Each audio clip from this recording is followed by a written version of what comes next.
Welcome to Before, During, and Beyond the Breach, sponsored by Verizon Enterprise Solutions on federalnewsradio.com and 1500 AM. I'm your host, Jason Fornicola, and my guests today are Mike Denning, Vice President of Verizon's Global Security, and Brian Sarton, Managing Director of Verizon's Risk Team. Gentlemen, welcome to the program today. Thanks. Every year, Verizon publishes the Data Breach Investigations Report. Brian, let's start with you. What is the DBIR, and what were some of the key takeaways of this year's report?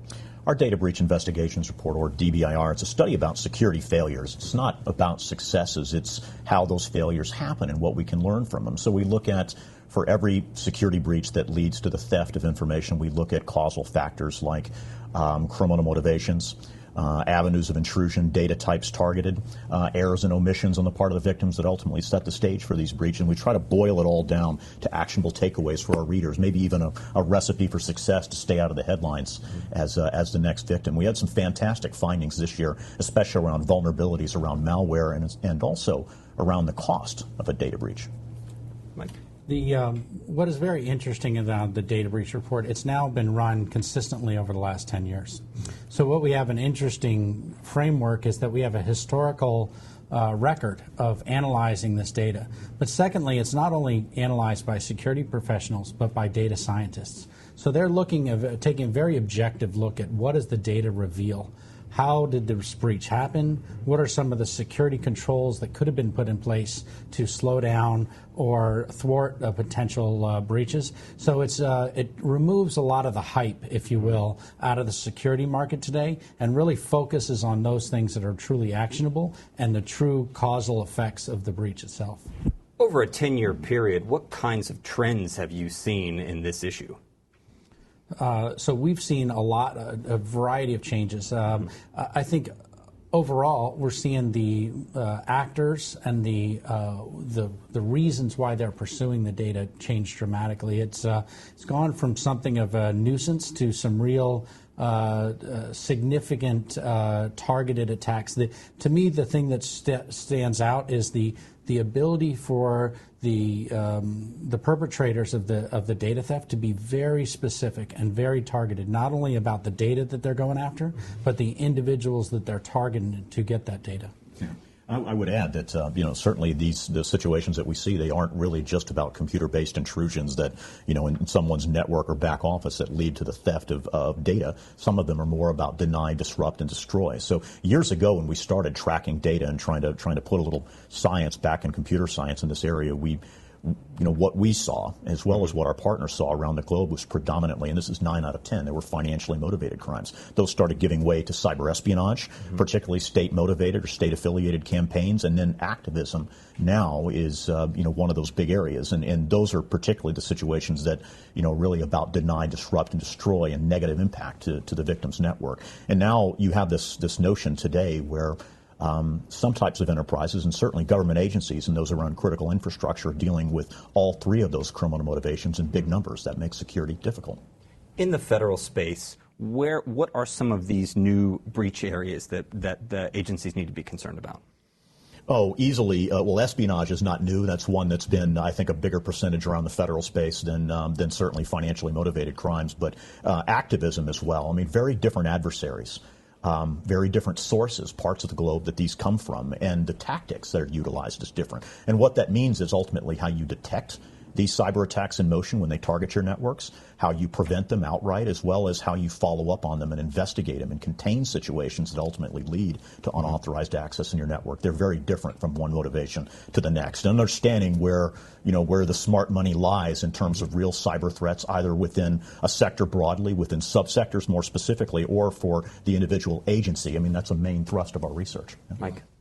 Yeah, I think what we're trying to do is build systems, repeatable systems, that can address multiple agencies' issues in a real-time way. And so while Brian's team will come in and really help document how things occurred and also provide some preventive suggestions in kind of a health check type of manner.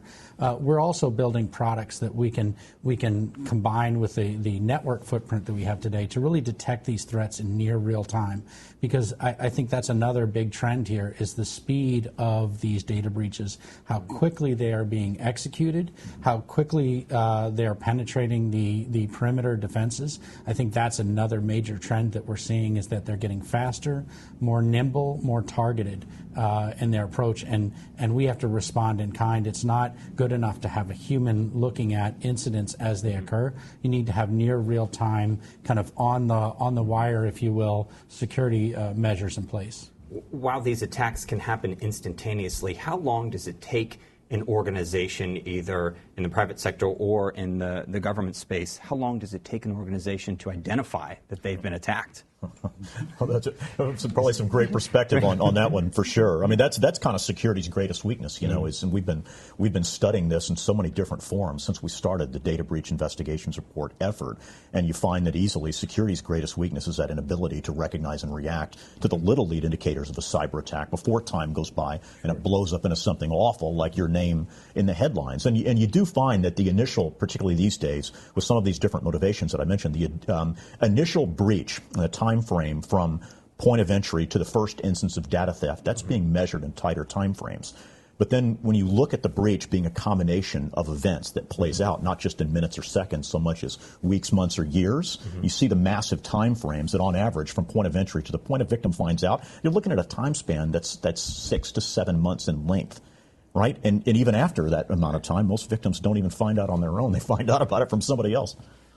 What's the level of damage that's done in 6 to 7 months from an attack that can happen in a matter of seconds? Well, I think obviously the impacts to the brand. I mean, that's the big concern, I think, for victims is the need to balance legal and reputational risk in the event of an emergency like this, or particularly a brand damaging type situation. That's true to agencies. It's true to commercial enterprises as well. Now, I would say it's not necessarily the volume of data, it's the sensitivity of that data itself. So, you think of the file transfer could be relatively small in terms of like the size of like a video, for example. These are relatively small files. It's the sensitivity of that data that's contained within. So it can very quickly be exfiltrated, and that's what they're really working on. The targeted nature of the malware that they're penetrating, their ability to then maneuver laterally within that organization, find, identify, concatenate the data that they're looking for, and then quickly egress it out of the organization. So it's not necessarily, troves of data. It's really the specificity and the sensitivity of that data. The level or the importance of that data that it carries is really where the damage is done. It's not really related to the size per se. It's really related to how sensitive that information is.